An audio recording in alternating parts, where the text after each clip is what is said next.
नमस्कार दोस्तों, आइए देखते हैं कि कल मार्केट कैसे कामकाज कर सकती है। लेकिन उससे पहले disclaimer, video education learning purpose के लिए है। मेरी तरफ से कोई बाय सेल का रिकमेंडेशन नहीं है। कुछ भी खरीदने बेचने से पहले अपने फाइनेंशियल एडवाइजर की मदद ले लीजिएगा, क्योंकि आपको होने वाले प्रॉफिट लॉस के लिए मैं, मेरा चैनल किसी भी तरह से जिम्मेवार नहीं है। दोस्तों, ना ही मैं सेबी रजिस्टर्ड एनालिस्ट हूँ। जो भी एनएसई डाटा प्रोवाइड करता है उसको डिकोड करने की कोशिश करते हैं कि बड़े प्लेयर्स की क्या पोजीशन बनी है और अगले दिन मार्केट कैसे कामकाज कर सकती है। तो आपको जो भी ट्रेड लेना है अपना खुद का विवेक इस्तेमाल कीजिए। मेरी उसमें कोई भी जो है वो जिम्मेवारी नहीं होगी। अब ये मेरा ट्विटर हैंडल है मार्केट्स विद एसबी। यहाँ पे जो शीट आगे हम देखेंगे, डाटा शीट, वो आप देख सकते हैं, प्राप्त कर सकते हैं। और यही मेरा टेलीग्राम चैनल भी है। अभी तक आपने नहीं ज्वाइन किया तो कर सकते हैं, और ट्विटर पे फॉलो भी कर सकते हैं। अब चलते हैं डाटा के ऊपर, देखते हैं कि डाटा कैसे फॉर्म हुआ है। रिटेलर एक बार फिर से तेज़ी की पोजीशन लेके गया। एफआईआई मिक्स व्यू लेके गए हैं। प्रॉस मिक्स व्यू लेके गया है, मिक्स टू स्लाइड बीरिश भी बोलूँगा। और डीआईआई ये जो है बीरिश व्यू लेके गया। नेट बेसिस पे क्या हुआ है, रिटेलर अच्छे खासे आज इसने फ्यूचर निकाले हैं 47,000। एक्चुअली आप यहाँ से देखिए, यही कल मैंने आपको बताया था कि ये जो शार्ट हैं ये मार्केट को खरीदने के काम में लाए जाएंगे, और आप देखिए क्या हुआ है। और दूसरा, आज के डाटा को देख के एक बात थोड़ा सा और हमें डेप्थ में एनालिसिस करनी होगी कि जगदम जो सेलिंग आई है, कईयों को तो यूक्रेन की प्रॉब्लम लग रही है, लेकिन मुझे किसी की तरफ से कोई यूक्रेन की प्रॉब्लम नहीं है। ये प्योर जो है हमारी इंडियन मार्केट की एक्सपायरी मूव है। और यहाँ पे आपको जो है एक आंसर मिलेगा, दूसरा आंसर यहाँ से मिलेगा कि आज भी इन्होंने पुट ही शॉर्ट की है रिटेलर्स ने, जिसका मैक्सिमम चंक जो है एफआईआई के पास है। अब वो पुट जो है हमारे साथ खेलने के लिए तो उन्होंने ली नहीं है, तो इतना बड़ा नंबर उन्होंने जीरो करने के लिए भी नहीं लिया, और काल में उन्होंने वो नंबर नहीं लिया। और आपको पता है हमने तब आइडेंटिफाई किया था जब ये 70,000 60,000 क्वांटिटी थी, 34,000 35,000 यहाँ पे रह गए थे, और यहाँ पे 20-22,000 थे। तो तब मैंने बताया था कि ये पुट जो है ये बड़ी कहानी बयां करी है। और आप देखिए कि किस हिसाब से आहिस्ता आहिस्ता जो है 18,200 निफ्टी फ्यूचर जो HDFC ट्विंस को मैनेज करके लगवाया गया था, वो आज 17,850 मार्केट है। और ये कल या परसों के मैंने टेलीग्राम चैनल में बताया भी था कि मार्केट 16,800 की तरफ जा रही है। जी हाँ, 17,800 नहीं, 16,800। दूसरी, एक भी टीवी चैनल ऐसा नहीं है जो HDFC पे आप बात करें। वो कहाँ गया वो मर्जर? और एफआईआई की कॉन्टिन्यूस HDFC में सेलिंग ये बता रही है ग्रुप्स में कि ग्रुप में कोई बहुत बड़ी बात है जो इसका हमें पता नहीं है। और HDFC ने बड़े प्लेयर्स को सेफ एग्जिट प्रदान करने के लिए जो है हश हश मैनर में जो है सब कुछ किया। एक कैलकुलेशन करके बताई गई, उस कैलकुलेशन को मैंने भी अपने टेलीग्राम चैनल पे शेयर किया। और मैंने ये भी बोला था मत ये लेना, ये प्रॉफिट 10,000 का आपको बताया जा रहा है कि ऐसे लोगे, ये करोगे, वो करोगे। और एक दो मेरे दोस्त भी हैं जिन्होंने टेलीग्राम चैनल पे शेयर भी किया था कि मर्जर का ऐसे होगा, ये होगा। आज वो कोई भी जो है दोबारा से कोई न्यूज़ लेके नहीं आया। और आप देखिए 1725 का हाई अगर HDFC बैंक ने लगाया था, आज वो 1324 का कुछ लो था। मतलब 400 रुपया जो है ये ऊपर से 10 की 11 ट्रेडिंग सेशन में उड़ गए हैं। 400 का मतलब ये हो गया, आप लॉट के हिसाब से देख लोगे कि मेरे हिसाब से 550 का लॉट है।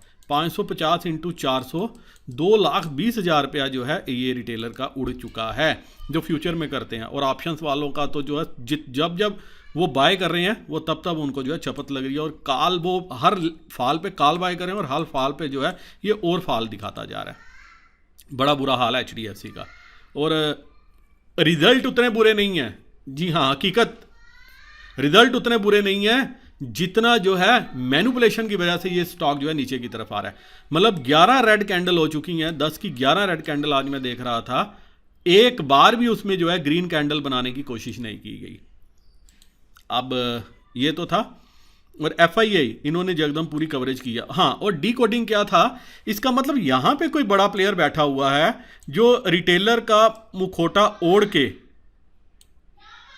जितना आज ये सेलिंग हुई है 17-18 हज़ार 28,000-29,000 कंट्रैक्ट सेल हुए हैं। खरीदा तो है एफआईआई ने, और साथ में हमारे प्रास पूरी तरीके से हरे कलर में आ गए हैं। मतलब इन्होंने फिर से ग्राउंड तैयार कर लिया, ऊपर से इन्होंने दबा के कॉल बेची। लोग सोच रहे होंगे कि प्रास को जो है नुकसान होने वाला है, तो उन्होंने ऊपर से दबा के कॉल बेची ऊपर के रेट पे, और 400 रुपये भी कॉल जो है वो 50 रुपये पे बंद हुई। ये है प्रास की ताकत। तो यहाँ पे करके इन्होंने फिर से ये खरीद लिया ताकि अगर मार्केट बढ़े तो ये दोबारा से यहाँ से सेलिंग कर सकें। अब 1,94,000 1,94,000 कंट्रैक्ट रिटेलर लॉन्ग साइड पे है, 939 कंट्रैक्ट डी आई है, 95,305 कंट्रैक्ट एफ आई आई के पास है। नंबर इन्होंने बढ़ाया, 2,90,000 कंट्रैक्ट क्रॉस शॉर्ट साइड में है। इसलिए ये मार्केट को मुझे नहीं लग रहा अभी उठने देगा। 3,36,000 कंट्रैक्ट रिटेलर शॉर्ट साइड में है, नंबर इसने आज भी बढ़ा दिया है। तेजी का व्यू, कॉल खरीदी पुट बेची। 27,000 कंट्रैक्ट DIA के पास हैं, 2,76,000 कंट्रैक्ट FIA के पास हैं, 32,502 कंट्रैक्ट प्रॉस के पास हैं। 13 lakh contract retailer long side में है, 15,78,000 15,78,000 कंट्रैक्ट DIA शॉर्ट साइड में है, और FI ने आज भी नंबर कम किया, 89,635 कंट्रैक्ट ये लॉन्ग साइड में है, 1,86,000 कंट्रैक्ट प्रॉस जो है वो लॉन्ग साइड में है। अब चलते हैं दोस्तों बाकी पैरामीटर्स के ऊपर। US मार्केट ऊपर है, SGX निफ्टी जो है वो नीचे ही कामकाज कर रही है, और यूरोपियन मार्केट भी नीचे से जो है रिकवरी दिखा रही है। अब अगर हमें गैप अप मिलता है तो क्या करना है, और इस सारी चीज़ के बीच में कल मार्केट इतनी नहीं गिरी थी, आपने देखा होगा कल मार्केट इतनी नहीं थी जितनी आज गई है, और कल इससे ज़्यादा सेलिंग थी, और आज सेकंड लार्जेस्ट सेलिंग है 5,871 करोड़ की FIA की तरफ से, और तकरीबन 4,000 करोड़ की बाइंग DIA ने की है। मतलब एक पॉइंट था जब 400 पॉइंट से ज़्यादा मार्केट नीचे थी, लेकिन 215 पॉइंट ही नीचे बंद हुई है। अब चलते हैं पोस्ट क्लोजिंग जो है, ये तकरीबन निफ्टी 100 पॉइंट ऊपर आई और बैंक निफ्टी 300 पॉइंट ऊपर आई है पोस्ट क्लोजिंग। अब 16,950 17 ही मुंह से निकल रहा है। 17,000 की सारी पुट आप देखो अनवाइंड हो गई। इतना लंबा यहाँ पे पहाड़ बना था 200 100 17,000 पे, ये सारा धराशायी हो गया। 1 लाख सवा लाख कंट्रैक्ट थे, ये तो सारे ख़त्म हो गए।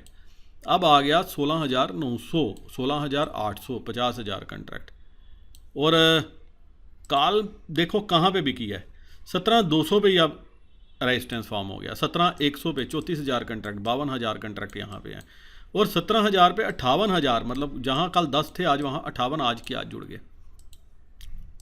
क्रॉस राइटिंग करके गया, भूलना नहीं चाहिए। यहाँ 41,000 कंट्रैक्ट हैं। अब कल अगर इसके नीचे 17,000 के नीचे ओपनिंग होती है,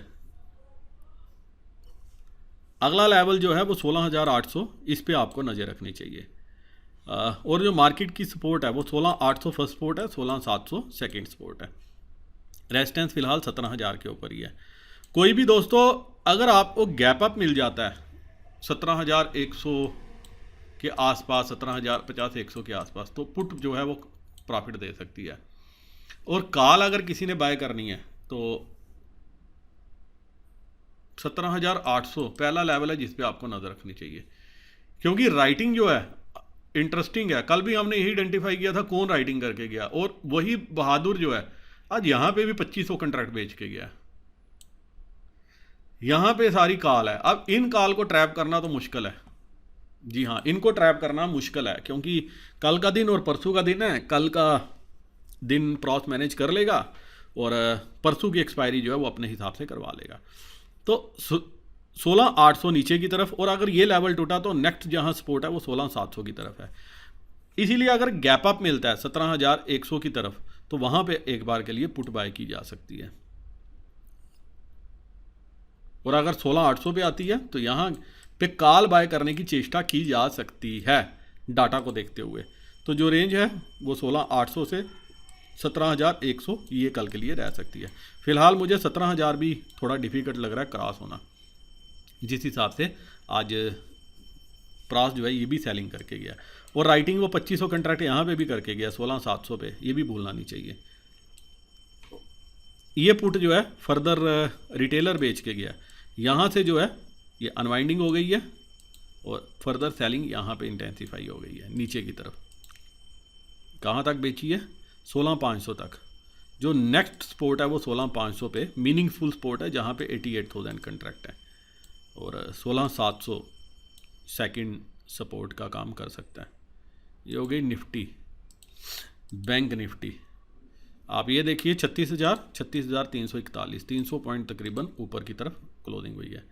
जो और कल हमने एक रेंज निकाली थी ऊपर की तरफ 37,100, 37,200 और नीचे की तरफ 36,000। आप देखिए कि कहाँ से 37 यहाँ से यहाँ तक। और एक ट्रेड मैंने शेयर भी किया था 37,000 की कॉल, 285 के ऊपर निकलती तो हो काफ़ी ऊपर जा सकती थी। और 40, 50, 70 पॉइंट इसने ऊपर जो है जाने की कोशिश की थी, लेकिन राइटर था भी हो गए। और यहाँ पे बुरा हाल हुआ।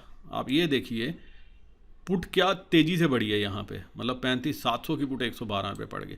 और मार यहाँ पड़ी है बेसिकली रिटेलर्स को। आज निफ्टी से ज़्यादा बैंक निफ्टी में मार पड़ी है, और वो भी तब जब रिलायंस जो है अच्छा खासा ऊपर था। अगर वो भी नहीं होता तो फिर आप समझ सकते हो क्या हुआ होगा। 36,000, 54,000 कंट्रैक्ट, 10,000 यहाँ पे बेचे हैं। फिलहाल सपोर्ट का काम कर सकता है, और अगर इसके नीचे मार्केट ओपन होती है, नीचे जाती है, तो राइटिंग कहाँ तक है एक बार वो देख लेते हैं। हल्की फुल्की राइटिंग है, 35,500, 35,600, 35,700, ये कोई मीनिंगफुल राइटिंग नहीं है। जो इम्पॉर्टेंट है वो 36,000 है, जहाँ 8,229 कंट्रैक्ट जुड़े हैं आज के आज। और जिन्होंने ये कॉल ली होगी उनको थोड़ा बहुत प्रॉफिट तो हो गया होगा आज ही, पोस्ट क्लोजिंग उनकी ऊपर आई होगी। तो कोई भी अगर गैप अप मिलता है बैंक निफ्टी का 36,500, 36,700 के आसपास, तो दोस्तों यहाँ पे आप पुट ट्राई कर सकते हो। अब बैंक निफ्टी भी नीचे जाएगी। अब ये नहीं है कि बैंक निफ्टी पे आपको विश्वास रखना है, no no no no no no. अब बैंक निफ्टी ने भी अपना जलवा दिखाना है। और आज बैंकिंग ने जिस हिसाब से लास्ट में फाल दिया, हालांकि 300 पॉइंट, 350 पॉइंट का ही फाल रहा जो नेट आज फाल था, लेकिन आज इसने दिखाया कि 37,000 से 36,000, 1,000 पॉइंट जो है ऊपर से फाल देगी। तभी आप ये पुट में देख रहे हो। और यहाँ पे उस फाल में सारी मुनाफा वसूली हुई है। अब दो चीज़ें हैं, अगर 36,500, 600 के ऊपर जाती है तो एक बार के लिए दोबारा 37,000 अटैम्प्ट कर सकती है, क्योंकि फिर ये हल्की फुल्की शॉर्ट कवरिंग यहाँ से आएगी। और अच्छी बात ये है यहाँ पे जो कॉल राइटिंग हुई है ये हल्की फुल्की कॉल राइटिंग है, कोई ज़्यादा नहीं है। 13,000, 32,000 ये कंट्रैक्ट यहाँ पे जुड़े हैं।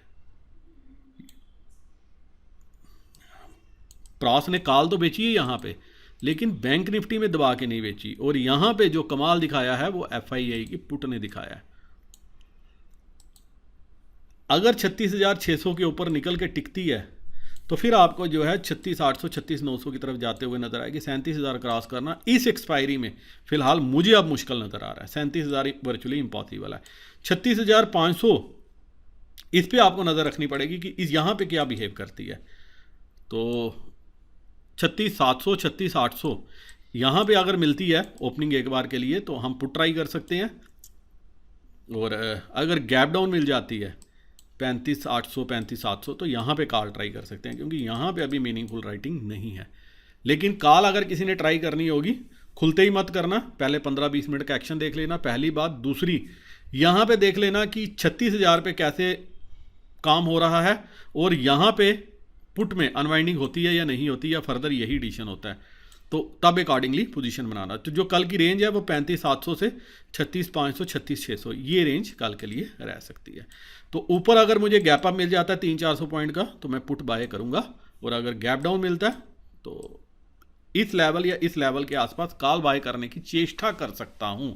एग्रेसिव नहीं हूं, चेष्टा कर सकता हूं, क्योंकि पुट में यहां पे रिटेलर ने कोई ज़्यादा पुट नहीं बेची। आप देखिए 10-10 हज़ार कंट्रैक्ट हैं, जबकि कॉल पे यहाँ पे क्रॉस बेच के गया है। तो इंटरेस्टिंग रहेगा कल भी बैंक निफ्टी का मूव देखना। तो 35,500, 600, 700 जहाँ पे डाटा आपको नज़र आता है, समझ आता है, वहाँ पे आप एक बार के लिए कॉल ट्राई कर सकते हो। फिर आपका पहला टारगेट होगा 35,900, 36,000 का। और कल भी एक बार के लिए अगर गैप डाउन होता है तो मार्केट ओवरसोल्ड लेवल्स के आसपास खुलेगी, इसको भी आपने ध्यान में रखना है। इसी के साथ दोस्तों ये वीडियो मैं यही खत्म करने ज़्यादा चाहता हूँ। मेरे वह दोस्त जो एंजल ब्रोकिंग 5 पैसा स्टॉक किसी भी डिस्काउंट ब्रोकर के साथ अपना अकाउंट ओपन करना चाहते हैं, मैंने डिस्क्रिप्शन में लिंक दिया, लिंक को क्लिक करके अकाउंट ओपन कर सकते हैं। हो सके तो एक बार के लिए डिटेल्स भी मेरे साथ जरूर शेयर कर लेना। वीडियो करता हूँ खत्म। नमस्कार, जय हिंद।